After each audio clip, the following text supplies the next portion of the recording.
자, 이번 시간은 교재 176페이지입니다. 할당 효율적 시장입니다.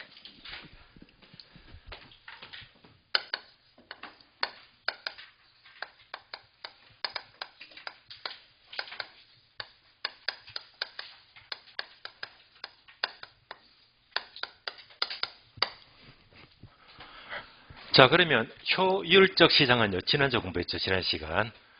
어떤 정보가 즉각 가치에 반영이 되는 시장입니다. 그런데 그 앞에 할당자가 붙었어요.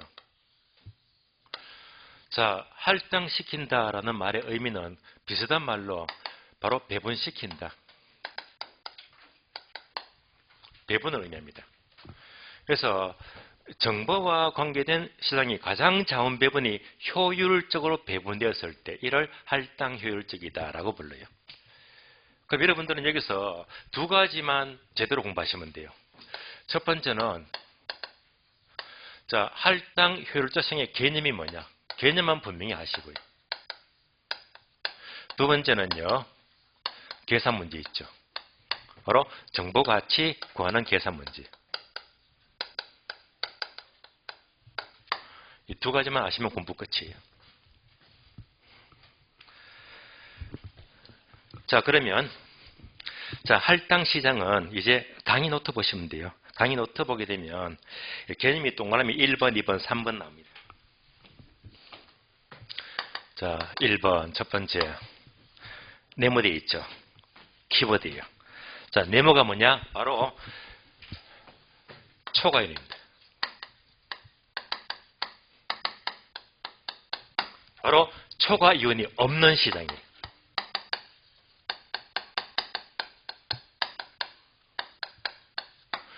초과 이온이 없는 시장을 가리켜서 바로 할당 효율적이다라고 불러요. 한번 비교해 볼까요? 초과 이온이 없으면 할당 효율적입니다. 말 바꿔서요. 초과이온이 있으면 반대로 비할당이 돼요. 구분되시겠죠? 초과이온이 없다 하면 할당이 되고 초과이온이 있다 하면 비할당입니다. 예를 들어 볼게요. 자, 예를 들면 투자 세 가지가 있습니다. A, B, C 세 가지가 있다. 만약 A에 투자하면 얻을 수 있는 기대 수익은 10%가 예상이 돼요. B도 10%다. C도 10%다. 셋 다 수익이 똑같네요. 그러면 여러분들은 셋 중에 어디 투자한다? 아무 데나 똑같잖아요. 이러면요, 초과이온이 있어요, 없어요? 없잖아요. 초과 이온이 없다. 이럴 때는 누구든지 어디에나 아무 데나 투자하면 돼요. 얘가 바로 할당 효율적입니다. 할당 효율적이다. 초과이온이 없기 때문에 자원이 고르게 배분되고 있잖아요. 얘를 바꿔서 만약 A에 투자하면 예상되는 수익은 20%래요. B는 10%다. C도 10%다. 자, 이럴 땐 여러분들이 A, B, C 셋 중에 어디 투자한다? 누구든지 A에만 투자할 거예요. 왜? 가장 크게 먹으니까. 예. 다시 말하면 전국의 모든 자금이 A 쪽으로만 집중이 될 것이다. 이때는 고르게 배분되지가 않잖아요. 한 군데 쏠려버립니다. 그 이유가 뭐 때문에? 얘는 초과이온이 있잖아요. 이런 경우는 초과이온이 있더라. 있으니까 한 군데 집중해서 쏠리게 된다. 이가 바로 비할당입니다. 할당 효율적이지 못합니다. 따라서 초과이온이 없으면 할당이 되고 초과이온이 있으면 비할당이 된대요. 그러면 여기서 상식적으로 현실적으로 부동산 투기가 성립하는 것은 할당일 때입니까? 비할당일 때입니까? 비할당이죠.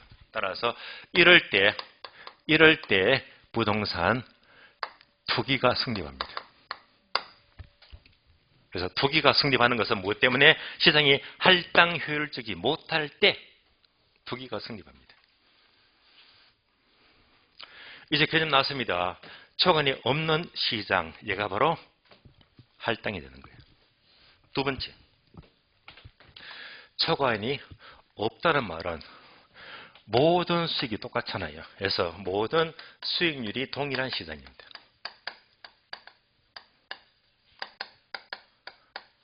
그래서 A도 10%, B도 10%, C도 10%, 이러니까 초과인이 없다는 말입니다. 할당 효율적입니다.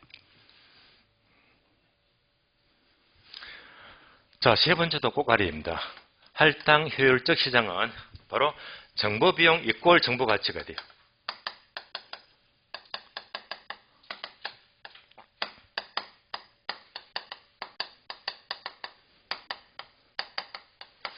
양자가 동일하면 초과인이 없다는 말입니다. 그래서 결국 이 세 가지는 똑같은 말입니다. 이럴 때 모두가 초과인이 없다는 말이 되는 거예요. 그럼 이제 얘가 중요하다고 했으니까 특히 정보가치 구하시오 계산 문제도 잘 나온다고 했잖아요. 그래서 얘를 좀 더 풀어서 본다면 강의 노트 보게 되면 또 표가 나오잖아요. 표. 자, 표를 통해서 보겠습니다.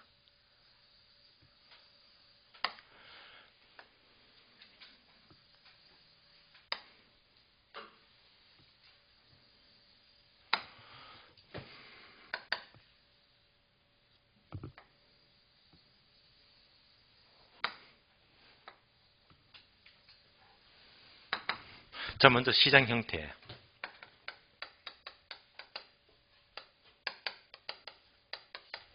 항상 정보가 나왔다면 지난 시간 기억나시죠? 완전 시장과 불완전 시장입니다. 그래서 먼저 완전 경쟁 시장.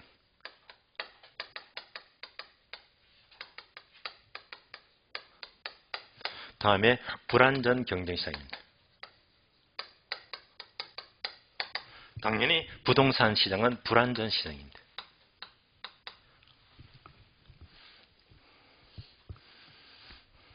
그러면 이제 이 두 가지 볼까요? 정보 비용과 정보 가치가 돼요.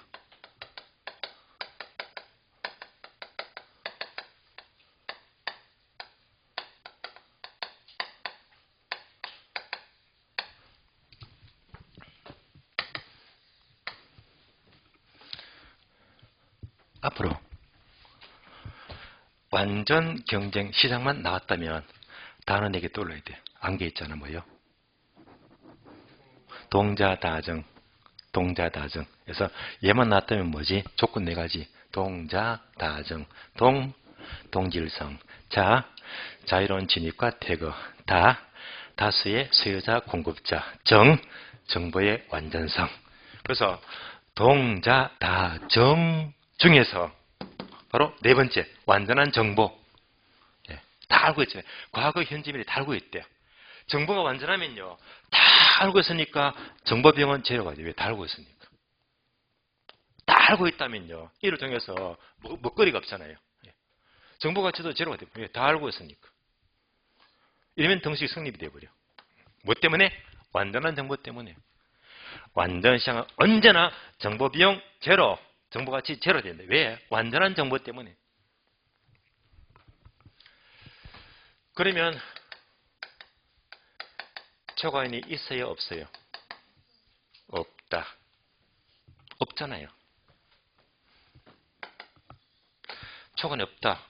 이런 시장은 부동산 투기가 성립한다, 안 한다? 안 한다. 마지막으로 할당 효율성입니다.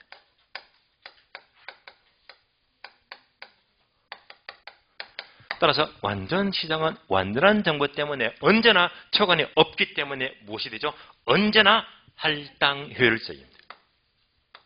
언제나 할당 효율적이다.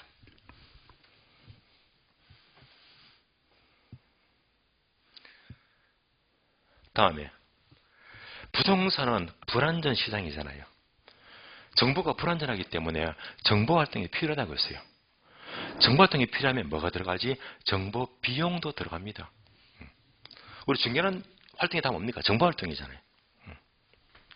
그래서 자, 분명히 정보 비용이 들어갑니다. 들어간다. 그래서 정보 비용을 한 500만 원 집어넣을게요.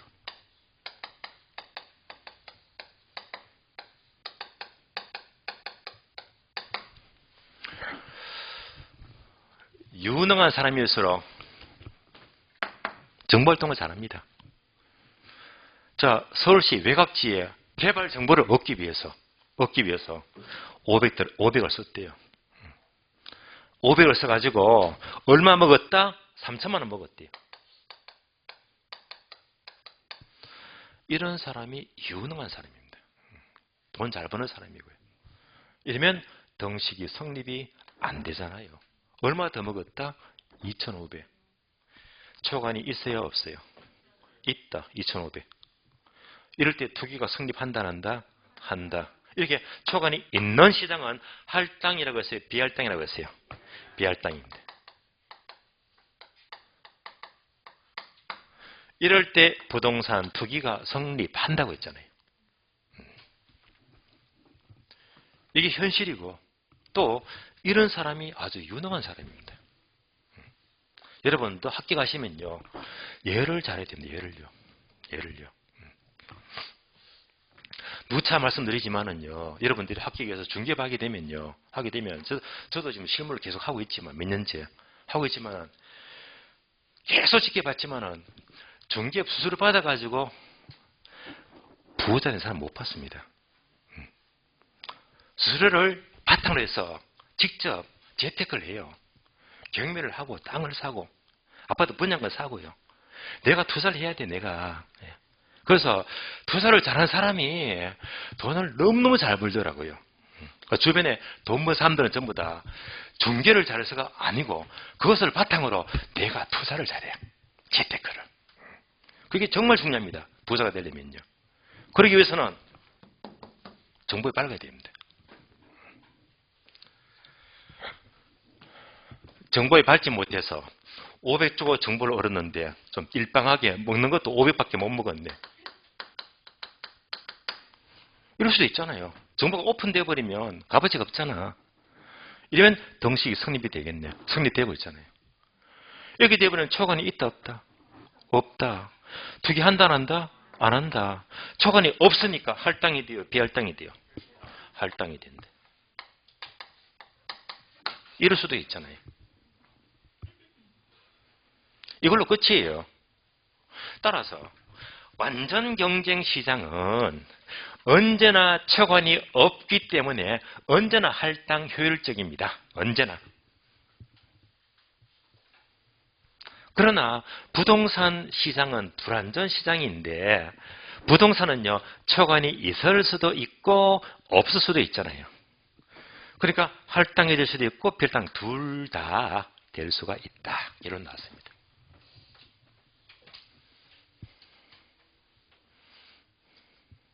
여기까지가 할당 효율적 시장의 개념입니다.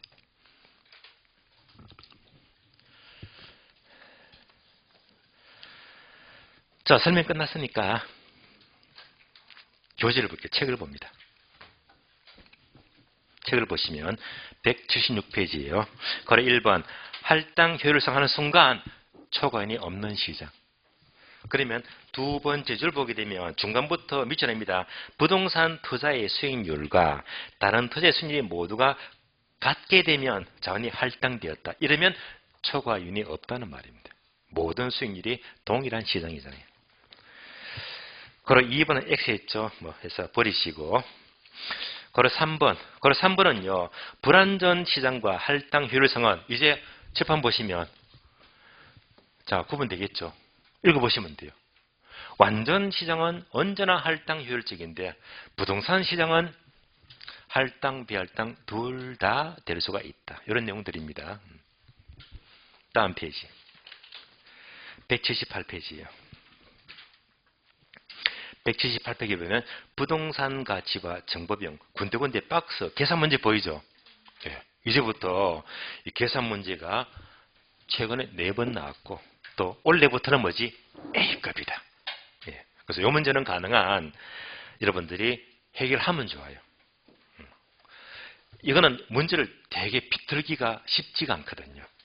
틀에 박힌 문제가 나오기 때문에 조금은 까다롭지만은요, 내 것으로 만들어주면 좋아요. 일단 걸어 3번 보기 전에 3번은 계산 문제니까 잠시 보류하고 오른쪽 페이지 걸어 4번 부동산 투기가 성립하는 이유 이제 감 잡히죠. 할당일 때 비할당일 때 예, 비할당일 때 따라서 동그라미 2번 즉 두 줄 모두 밑줄하세요. 부동산 투기로 인하여 초과인이 획득한 이유는 부동산 시장이 불안전한 것이 아니라 할당 효율적이지 못하기 때문에 투기가 성립합니다.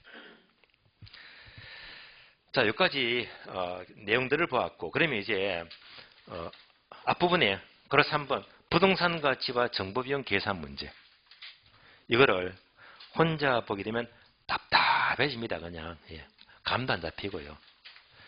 자, 일단 미리 말씀드렸는데 얘는요 계산 문제가 상중 하급 중에서 중급 수준입니다. 또 이 문제는요 문제를 이리저리 꼬아내기가 쉽지가 않아요. 틀에 박힌 문제가 나오니까 가능한 틀에 박힌 문제는요. 틀에 박힌 대로 풀어주면 돼. 그래서 가능한 내 걸로 만들어야 됩니다. 그러면 책을 보고 푸는 게 아니고 항상 문제 중에 가장 좋은 문제가 어떤 문제? 기출문제. 기출문제. 항상 기출문제를 살짝 바꿔서 묻거든요. 그래서 강의 노트 보시면 강의 노트 보게 되면 자, 아랫부분에 자, 참고 표시에서 정보가치 계산 문제, 괄호 25의 기출. 이 문제를 풀어봐야 됩니다. 그러면 이 문제는 자, 25의 기출 문제인데 제가 시간을 딱 30초만 드릴 테니까 풀려고 하지 마시고요. 박스 포함해서 문제만 읽어보세요. 빠르게. 지금 읽으면서 문제가 뭔지 대충 감을 잡아보세요. 시작합니다.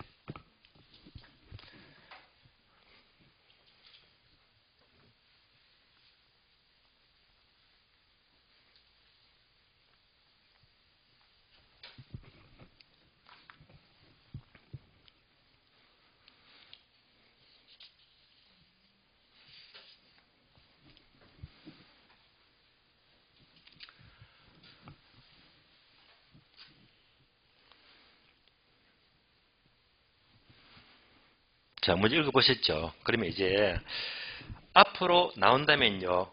요 틀에서 숫자만 바꿔서 다른 문제가 나와요. 틀에 박힌 문제. 그러면 일단 문제부터 읽어봅니다. 이제부터 출발합니다. 1년 후 1년 동그라미 1년 후에 신역사가 들어서는 정보가 있대요. 이 정보의 현재 가치는 자, 밑줄입니다. 정보의 현재 가치 밑줄. 그러니까 줄이니까 뭐지? 정보 가치. 정보 가치 묻잖아요. 박스 봅니다. 역세권 인근에 1단의 토지가 있다. 두 번째, 역세권 계획에 따라서 1년 후에 신역사가 들어설 가능성은 40%다. 40% 동그라미. 그럼 구분됩니까? 들어설 가능성이 40%면 안 들어설 가능성 몇 프로? 60%. 구분되시겠죠? 세 번째, 만약 이 토지가 1년 후 예상 가격은 역사가 들어서면 8억 8천, 8억 8천 밑줄. 역사가 안 들어서면 6억 6천, 6억 6천 밑줄. 들어서면 8억 8천, 안 들어서면 6억 6천입니다. 마지막으로 투자자 요구 수익률은 연 10%다. 밑줄입니다. 요구 수익률은 연 10% 밑줄. 그러면 요구 수익률에다가 하나만 적어줄래요. 이 꼴 똑같은 말로 할인율을 적어주고요. 할인율. 학교론에서 항상 할인율 하게 되면 계산 문제는 거의 요구 수익률이 주어집니다. 할인율. 그러면 할인시킨다도 한번 설명을 드린 적이 있었는데 할인시킨다 얘가 뭐죠? 현재 가치 구한다는 이율입니다. 할인시킨다가 바로 현가화시킨대. 현가화. 할인율이 몇 프로래요? 10%. 참고로 이런 문제가요. 15% 주거나 이렇게 끝단위가 이제 뭐 5% 더 넣게 되면 복잡해지는데 아직까지 그런 적이 없었고 아직까지 늘 10%만 줬거든요. 무슨 말이죠? 계산 문제가 되게 꼬아내지는 않았대 말입니다. 늘 할인율이 10%밖에 안 줬거든요. 자, 반박하면요. 1년 후에 신역사가 들어서는데 들어설 게 몇 프로? 40%. 들었으면 땅값 얼마? 8억 8천. 안 들었으면 6억 6천. 할인율 몇 프로? 10%. 예, 문제 분석이었습니다. 그러면서 뭘 구하라? 정보가치 구하시오. 자, 그러면 지금부터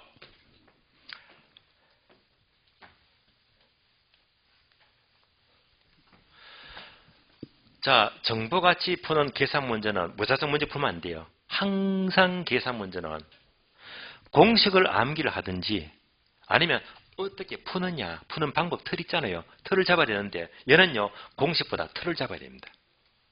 두 가지입니다. 첫 번째가 현재 가치고요. 두 번째가 정보 가치예요.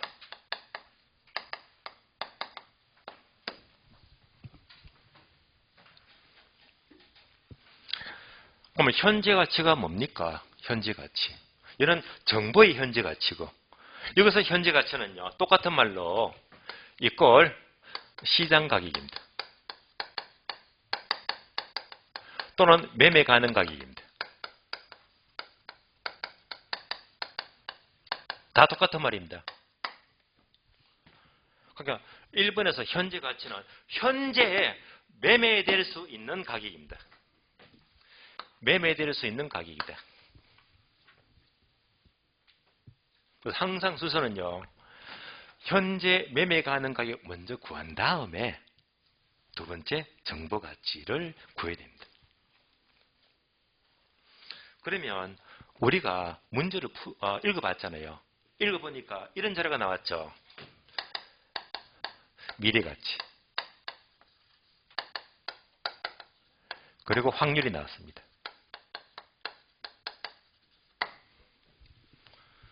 자, 미래가치가 되면 1년 후든가요? 2년 후든가요? 1년 후. 1년 후. 확률은요. 역사가 들어설 게 몇 프로? 40%. 1년 후 주어지고 40% 주어졌잖아. 그러니까 지금 계산 문제 자료가 1년 후 역사 들어설 확률 40%가 주어졌잖아요. 그러니까 이만큼이 뭘 말하죠? 미래가치와 확률이다. 1년 후니까. 그러면 1년 후 자료를 어떻게 하자? 이렇게 현재 가치로 구하시오.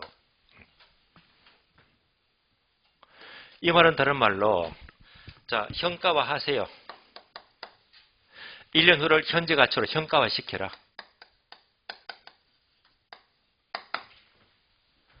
현가화 시키는 계산 문제, 계산 과정을 거쳐야 됩니다. 그러면 현가화 시킬 때 쓰이는 공식이 뭐냐? 어려운 공식이 아닙니다. 바로 일시불의 현재 가치인데요. 1 플러스 R의 N성분의 1. 이걸로 현가화 시켜야 됩니다. 얘가 꼭 필요합니다. 이때 요 N성은요. 기간. 몇 년? 1년. 1성. 2년 뒤면 2성. 되시겠죠? 기간. 다음에 요 R은요. R은 뭐냐? 요거 수익률. 다른 말로 할인율입니다. 몇 프로? 10% 나왔잖아. 그래서 이 현가화 시키는 이 공식이 필요합니다.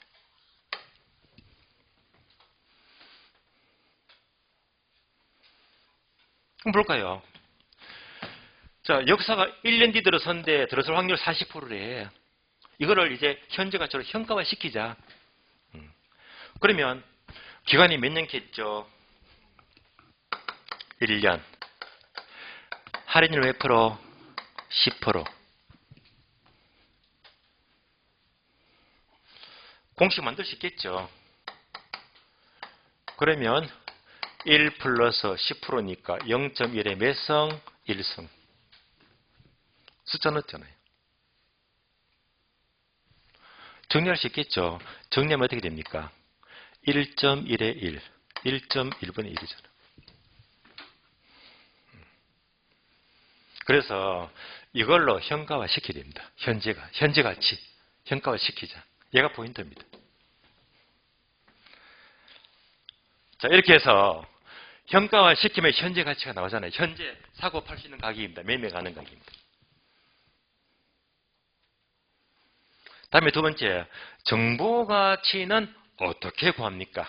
정보 가치. 정보 가치는요, 어떻게 구하느냐? 확실 빼기 불확실입니다. 확실 빼기 불확실이다. 어려운 공식도 아닙니다. 확실 빼기 불확실이다. 그러니까 확실할 때 부동산 가치에서 불확실할 때 부동산 가치를 빼주면 돼. 그러니까 그냥 확실 빼기 불확실 해주면 됩니다.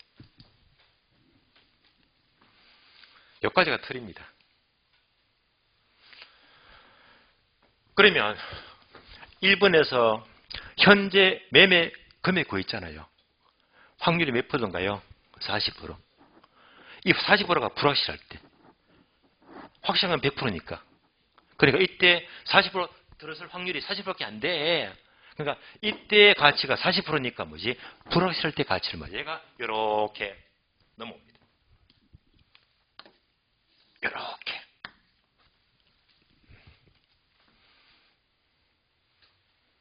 자, 여기까지 틀 끝났습니다. 그래서 항상 이런 계산 문제는 먼저 현재 매매 가능금의 현재 가치 구한 다음에 정보 가치는 확실 빼기 불확실인데 여기서 구한 금액이 불확실할 때 가치를 말이에요. 이렇게 틀을 잡아주고 여러분들이 연습을 자꾸 하셔야 됩니다. 그러면 자, 문제 보니까 어떻게 되었죠? 자, 이렇습니다. 자, 첫 번째 현재 가치 구하자. 현재 가치. 문제를 보니까 어떤 땅이 있는데 이 땅이 1년 후에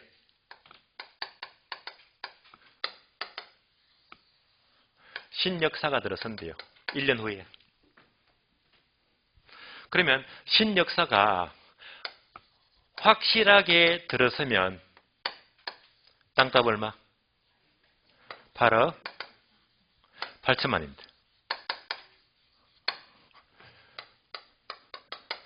확실하게 안 들어서면 땅값 얼마? 6억 6천만입니다.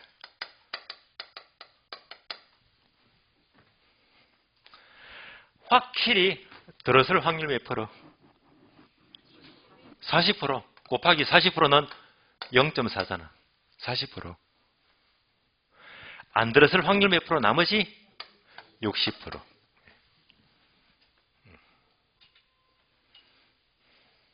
그러면 이만큼 자료가요. 자료가 1년 후의 문제잖아요. 1년 후. 그러면 이것을 전부 다 어떻게 하지?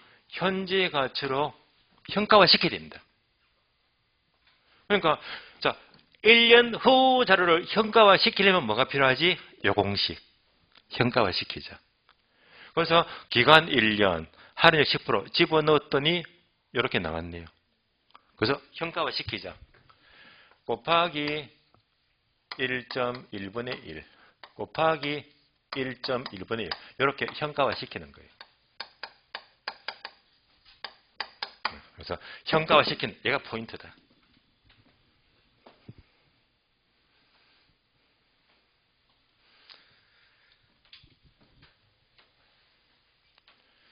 이제 계산하면 돼요. 자, 이럴 때는 3억 2천 나옵니다. 3억 2천. 2천만 원. 아래쪽 이렇게 계산하면요. 3억 6천만 원 나와요.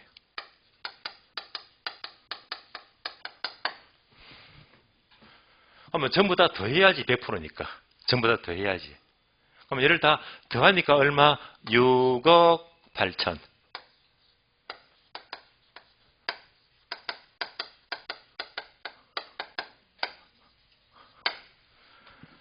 따라서 역사가 40% 확실히 들어서고 60% 안 들어설 확률이라면 이때 사고 팔 수 있는 금액은 6억 8천만입니다.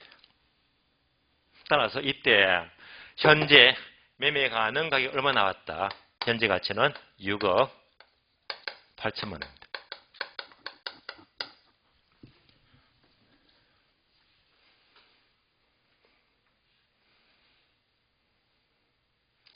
여기까지 현가화 시켜서 현재 가치, 현재 매매 가능 가격을 구했습니다.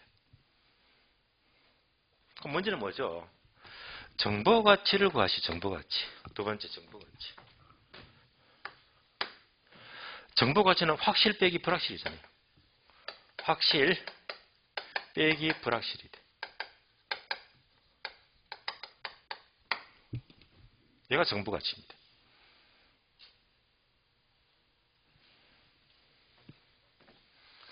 지금 이 역사, 우리 문제는요, 역사가 들어설 확률이 몇 프로겠습니까?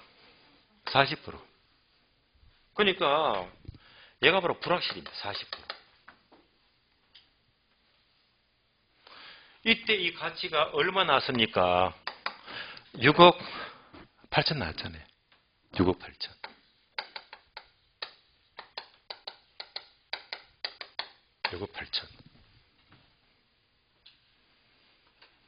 그러면 확실하다는 것은 신역사가 확률이 얼마지? 100%입니다. 100%.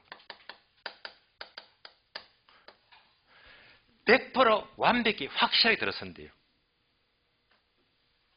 그러면 확실하게 들어선다면 가치가 더 크겠지. 40% 들어선다고 해도 매매 가능한 6억 8천인데. 그러니까 이제 100% 확실할 때를 따로 구해야 됩니다. 100%. 자, 100% 확실한 것은요. 다시 이 공식에다가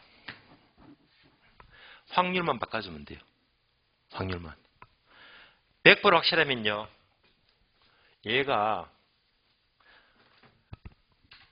100%가 되고 100% 확실하잖아요. 얘는 제로가 되겠지. 그러면 100% 확실하다는 게 결국은 1이잖아요. 1. 얘는 제로가 돼요.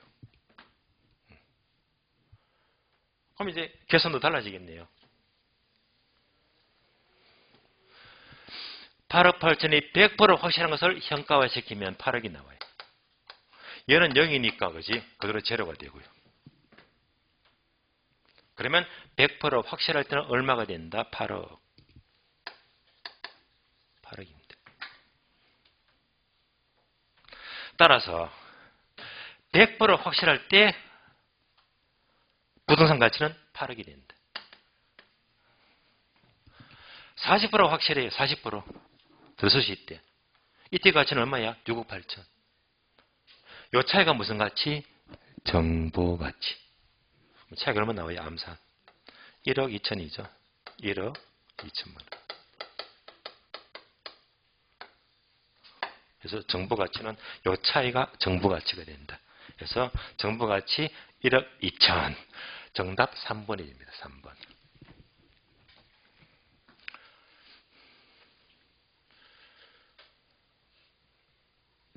그래서 지금 여기서 문제는 어쨌건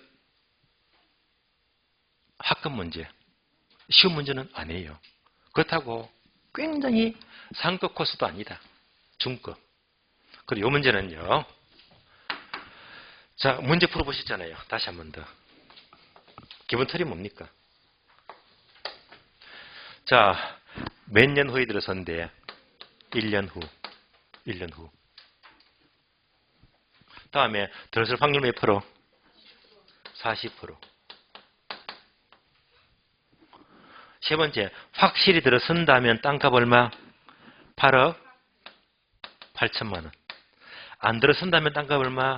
6억 6천만 원. 할인율 몇 프로? 10%. 숫자 전부 다잖아요. 그러면 이제 얘가 뭐지? 25회 때 기출문제고. 기출문제고.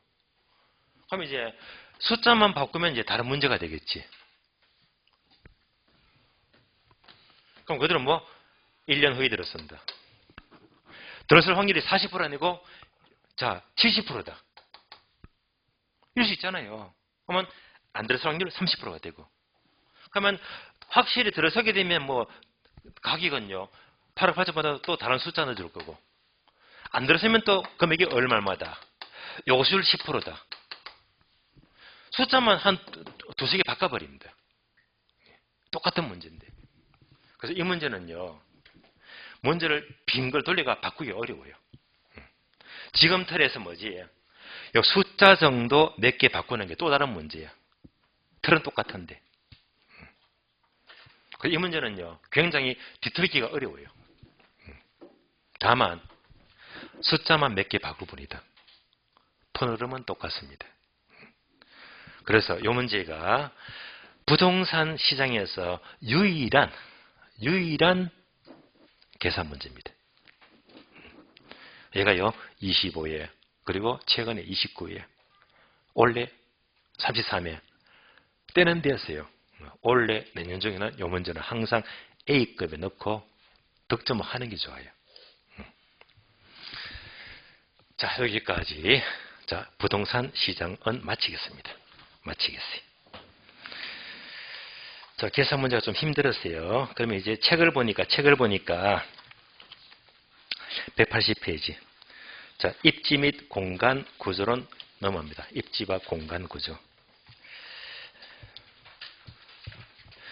계산 문제 풀었으니까 좀 되게 복잡했을 겁니다. 그래서 얘도요, 처음 풀 때 좀 어렵다고 하지, 한 너댓 번 반복해서 풀게 되면요, 이 손에 익어버립니다. 계속 반복하시면. 그래서 반복하시면 손에 익어버리면 오히려 이런 계산 문제가 기다려지거든요. 풀만한 문제예요. 어쨌든 계산 문제만 나오니까 많은 분들이 이 문제를 힘들어 하시더라고요. 굉장히 계산 문제는 부담스러워 하더라고요.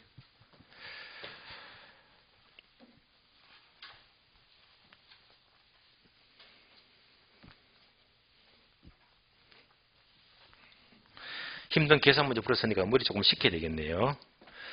여러분들 이제 시험이 벌써 3월달 다 지나가니까 벌써 5개월 지나갔어요. 벌써 5개월. 이제 꼭 7개월 남았네요. 7개월. 지금 얼추 반쯤 지나가고 있습니다.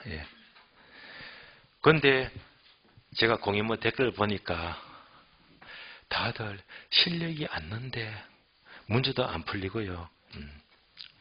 그런 고민거리 많이 보이더라고요. 어떡합니까? 결국은 합격이 목적이니까. 여러분들이 원래 예외 없이 꼭 합격을 하시려면 이것만 갖추면 돼요. 얘만 되면요, 예외가 없습니다. 무조건 합격입니다. 가르쳐 드릴까요? 여기 뭔지?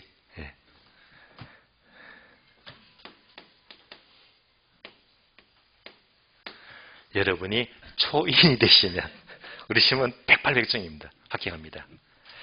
근데 이거 힘든 거 아닙니다. 여러분 누구든지 당장 오늘부터 다 초인이 될 수가 있어요. 아마 유명한 그 철학가가 있죠. 유명한 철학가 이런 말을 했어요.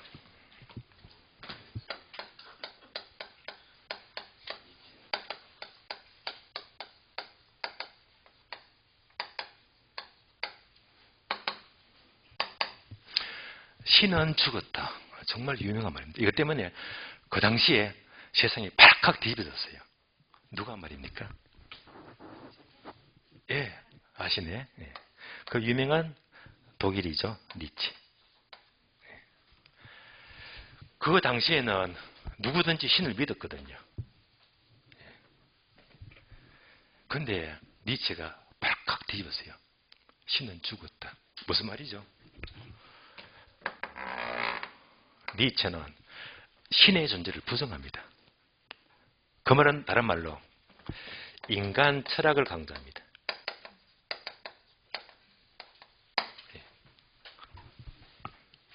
여기에 큰 의미가 있는 거예요. 그러면서 니체가 이런 예를 들어요. 인간 철학을 강조하면서 신의 존재를 부정하면서, 제가 되게 좋아하는 말인데요. 니체가 바로 영원 회귀를 예를 듭니다. 영원 회귀. 제가 되게 좋아하는 말입니다. 영원 회귀. 영원하되, 예를 들어 볼게요. 인간이 살아가는데 오늘과 똑같은 내일이 이어진대요. 내일과 똑같은 모레가 이어진대요. 세상에 오늘도 내일도 1년 뒤도 10년 뒤도 똑같은 하루가 영원히 계속된대요. 그러면 삶에 의미가 없습니다. 똑같은 하루가 반복이 된다. 이런 서술한 영화도 몇 번 나왔었잖아요. 그런데 이 하루하루가 죽을 때까지 똑같으면요, 삶에 의미가 없는 거예요. 그렇잖아요. 그래서 이런 삶을 인간 철학을 강조하지만은 이거는 니체는 부정합니다. 삶에 의미가 없대요. 그래서 이 틀을 깨기 위해서 니체는 뭘 강조하지? 초인이 되어라. 초인. 이때 초인은요, 여러분들이 잘 아시는 뭐 슈퍼맨이다, 또는 뭐 배트맨이다, 스파이더맨이다, 그런 초능자가 아닙니다. 여기서 초인은 뭐냐? 어제보다 나은 오늘을 만들고 오늘보다 나은 내일을 만들어요. 똑같은 하루가 반복되어 버리면 인생은 의미가 없잖아요. 그러니까 이 소중한 하루를 어제보다 조금 더 나은 오늘, 오늘보다 조금 더 나은 내일, 이런 자세가 바로 초인의 자세예요. 앞으로 살아가는 게. 그래서 이 초인은 뭐지? 항상 하루하루 조금씩 좋아지는 것. 결국은 바로 하루하루 최선을 다하자. 결코 힘든 거 아닙니다. 여러분들 앞으로 7개월 남았거든요. 지금부터는 그럴싸하게 초인을 하지만 오늘보다 조금 더 나은 내일입니다. 하루를 조금 더 공부를 조금씩 더 발전시켜 나가면요, 합격은 문제가 없습니다. 지금은요, 하루하루가 매우 중요합니다. 그러니까 게시판 글에서는요, 계속 똑같은 하루만 만들고 있어요. 더 하려고 생각도 하지 않고 똑같은 하루 반복되어 버리니까 실리가 안 들잖아요. 조금씩은 나아져야 됩니다.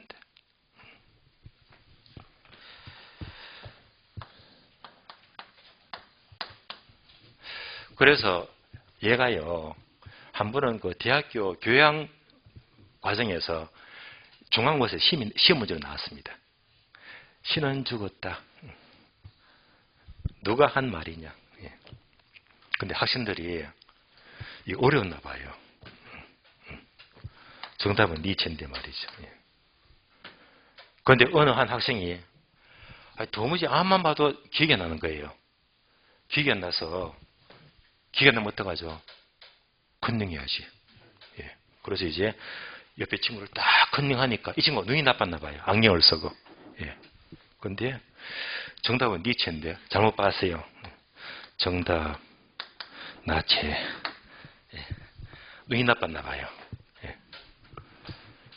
컨닝을 했습니다. 또 옆에 학생이 또 컨닝을 합니다. 정답이 얘가 되어버렸잖아요. 근데 똑같은 답을 쓰게 되면 뭔가 눈치 보이잖아요. 조금 이제 생각 끝에 정답 누드.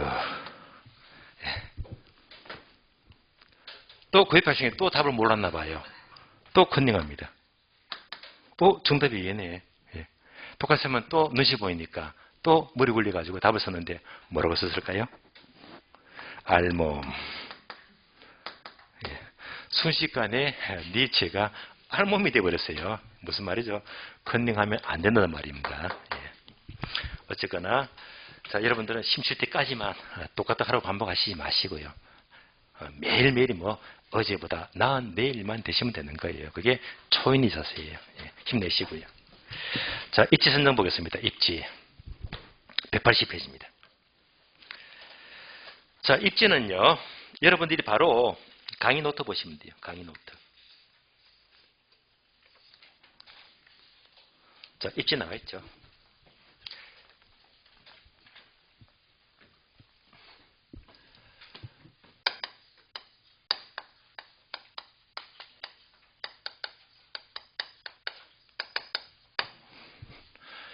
기본적으로 목차가 세 가지입니다. 첫 번째, 의. 두 번째가 이제 주요 입지례입니다.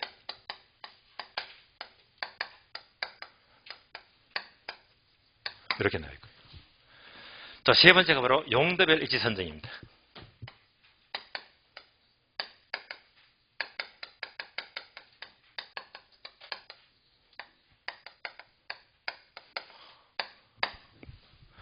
우리 책은요, 2번과 3번이 다 한꺼번에 섞여 있어요. 9번 함수는 섞여 있거든요.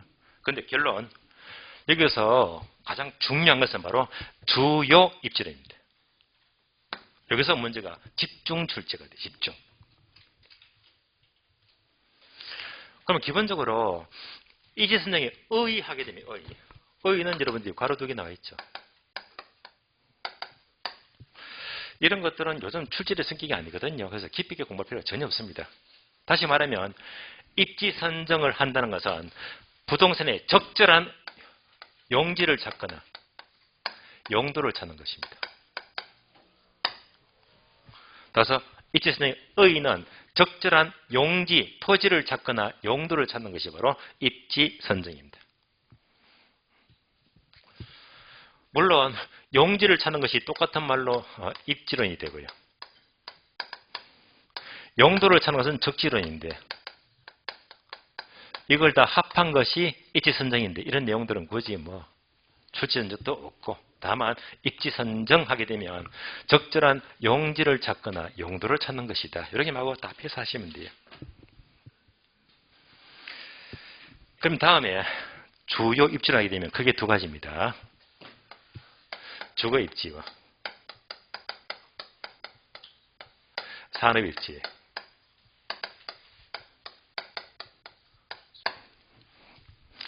주거 입지도 거의 안 나오지만 굳이 공부를 하자면 딱 한 가지만 정리하시면 돼요. 바로 최적의 주거 입지가 나와요. 최적의 주거 입지.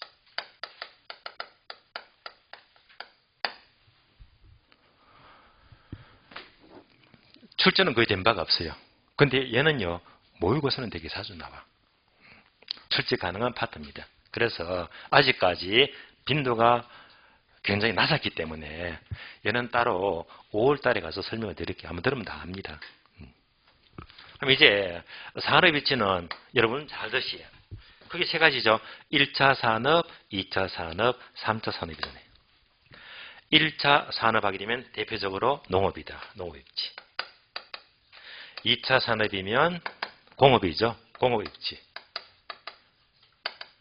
3차 산업이면 바로 상업 입지가 돼요. 상업 입지를 다른 말로 서비스 입지다라고도 부릅니다. 세 가지입니다. 그러면 결국은 입지하게 되면 여기서 문제가 집중 출제가 되고요. 가장 중요한 것이 바로 상업 입지가 돼요. 1등. 두 번째가 공업 입지가 돼요. 그래서 입지 선정하게 되면 이 두 가지만 공부하시면 사실상 거의 끝난 겁니다.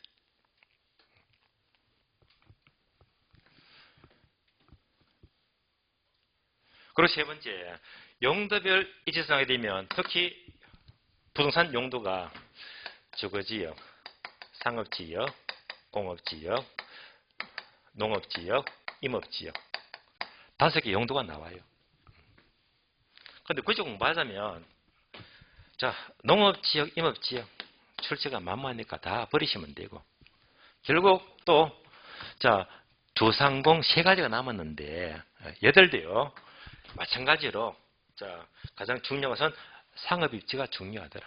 항상 입지는요. 상업 입지가 중요합니다. 자, 그러면 이제 구분하자면 상업 입지는 얘는 지난 1월 1호 과정이 있죠. 기본 이론 1월 2월 과정입니다. 얘가 15강으로 기억납니다. 15강. 그래서 3월달 수업을 처음 듣는 분이시라면 기본 이론 1월 1호 과정 15강을 얘를 따로 들으셔야 됩니다. 분명히 1월달, 2월달 설명을 드리면서 1월 1달 설명 들었으니까 3월, 4월 되면 공업입지 등 나머지를 설명을 하겠다고 했거든요. 그래서 이제 공업입지는 이번 과정 3월, 4월달 설명을 해드릴 거예요. 나머지 단청이 있죠. 뭐 최적의 조격제라든지 뭐 용도배치 선정, 나머지 기타 등등 이런 것들도 생각보다 군데군데 분량이 많습니다. 이런 분량은요 중요도가 좀 떨어지니까 얘는요 5월달에 다 끌어모아가지고 설명을 다 해드릴 겁니다. 그래서 이제 선정하게 되면 가장 중요한 상업배치는 지난 과정 설명을 드렸으니까 15강 참조하시고요. 15강. 이번 시간은요 별도로 공업입지 3월 4월 과정은 공업입지를 다뤄봅니다. 자, 이렇게 이제 목차를 구분했으니까 책을 보게 되면 183페이지 네모 2번 주거입지는 자, 2장 넘기니까 그래프가 복잡합니다. 복잡한데 얘가 바로 최적의 주거입지가 되고 아직까지 빈도는 확 떨어집니다. 지금까지는. 여기까지는 공부를 하는 게 좋아요. 그래서 아직까지 빈출이 아니기 때문에 5월달에 한번 들으시면 다 끝날 겁니다. 5월달에 보도록 하고요. 188페이지 네모 3번 상업 입지는 분량 많잖아요. 요 계산 문제 포함해가지고 1월달, 2월달 제15강이 있죠. 기본 이론 설명드렸으니까 15강을 그대로 참조하시면 돼요. 그러면 이제 3월, 4월 과정은 공업 입지로 넘어갑니다. 공업 입지가요. 교재 213페이지입니다. 213페이지. 네모 5번 있죠. 공업 입지. 자, 공업 입지는요. 10분 쉬었다가 시작하겠습니다. 쉬겠습니다.